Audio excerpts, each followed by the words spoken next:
66 to 1 second and a 40 to 1 third, I think it was, in one of the races. I mean, it's just, the dividends just paid absolute.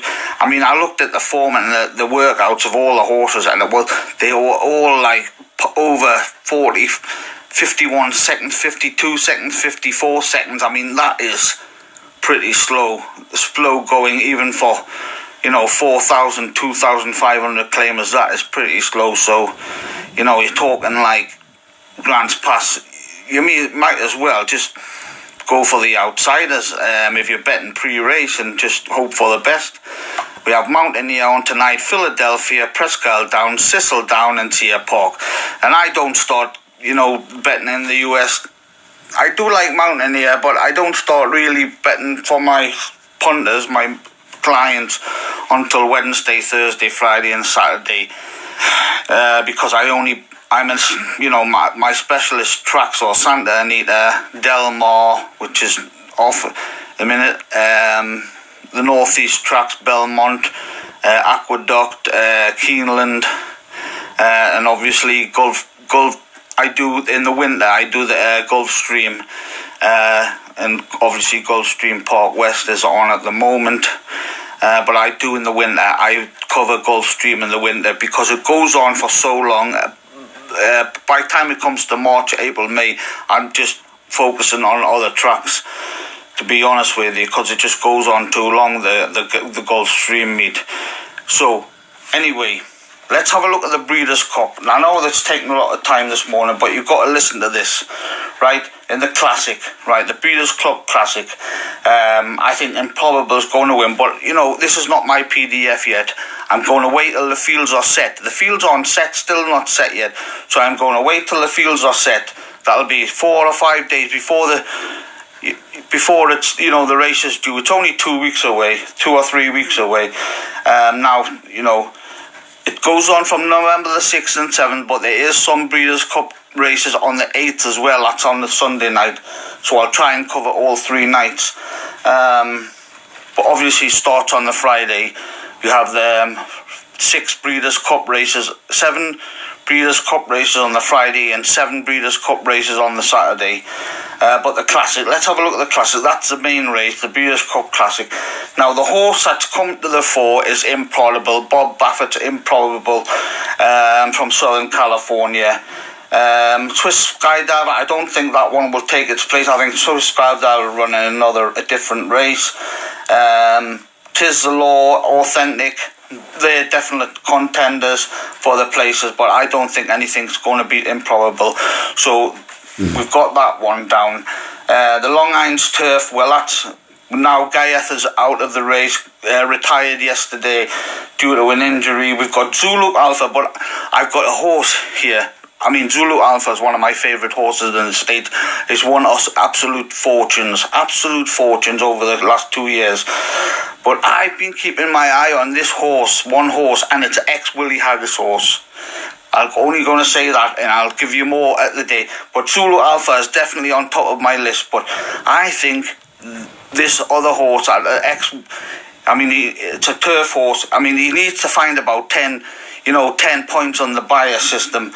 But I think they've been, he did this race one in Santa Anita, and he absolutely pinged the high buyer. And since then, he hasn't. But I think they're just resting this horse for this race.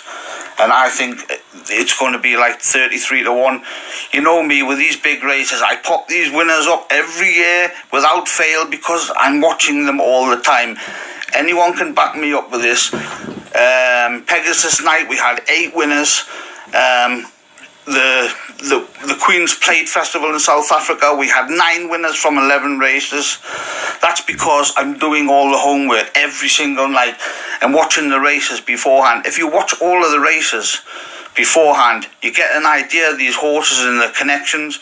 And if you've been doing this for so long, right, it's like automatic things, that like the way the trainers work and everything pop into your head, the way that, the breeders work and everything, it just all comes to one. And also the things that trainers have told me over the years, it's all part of the tutorial, the schooling of becoming a guru at horse racing.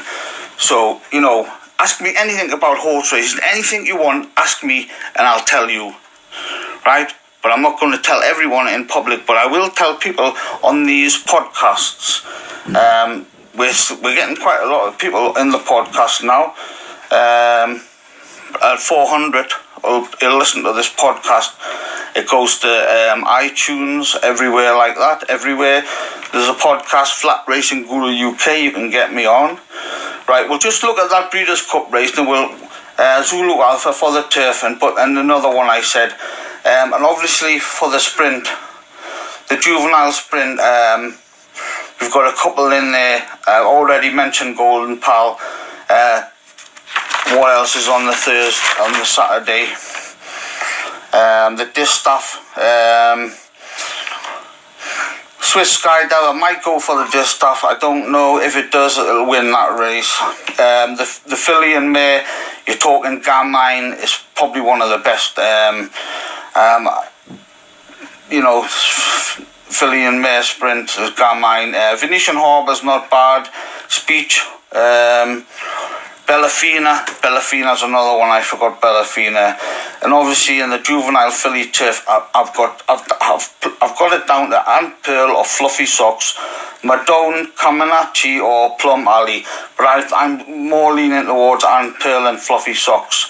And also the juvenile turf spin after Golden Pal, obviously Golden Pal, and the other one which is after 5, but I think after 5 might go for the juvenile turf.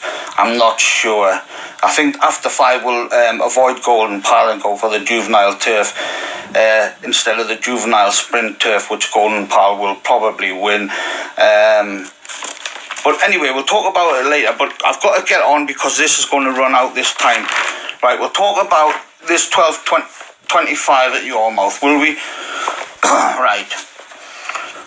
Right, I've got it down. I'll have a look at the race for you. I'll pull the race up. I don't want to get this wrong. So I'll just pull the race up there. Right, the favourite is... what is the favourite? The Gosden is the favourite. But Gosden has got... Not Gosden, the owner has got 2 in this race. And I think the other one from this owner could be the one... Lady Bamford. The Thunderdrum, it's a second start and he created a good impression, good pedigree, promise on debut, and Gosden does prep them for second time, so the favourite will have a chance. Lower Street will be popular for Harry Bentley and David Simcock. Lower Street, if there's money for a Simcock horse, you know that they've got it right, but I'm going to take the Simcock on Harry Bentley on today. Mrs. Gandhi is at April foal, even though it's October now. It's by Kingman, Mrs. Gandhi. Even though it's October now, they're still a bit green, those April May foals, so I just avoid them until they're 3-year-olds, but there is 2 or 3 trainers who can train them late foals and they win first time, and I've already mentioned their names. Right, the first one is number 13, Sky Tree. Now, the thing is, I'm going to tell you something now that's important. When I've been hearing a lot, when I've been doing this for years and years and years, and I've been explaining how I come to the winner of the the pedigree Bloodscott debutants, and it's all written down on my frguk.com. You can go to last year and see all the 2-year-old race write-ups, and I explain how I get to these 2-year-old debut winners that haven't raced before, and a lot of that language, my language. Now, the person that taught me the bloodstock, he had his own language, and when I started to write down my write-ups for the bloodstock, I deliberately used a different language, because sometimes you follow the person that taught you and you use their language. It's sort of, I didn't want to do that. I wanted to use my own sort of, my own way of explaining things and not use the same terms as my tutor in the bloodstock world, who was one of the greatest bloodstock experts that have ever lived.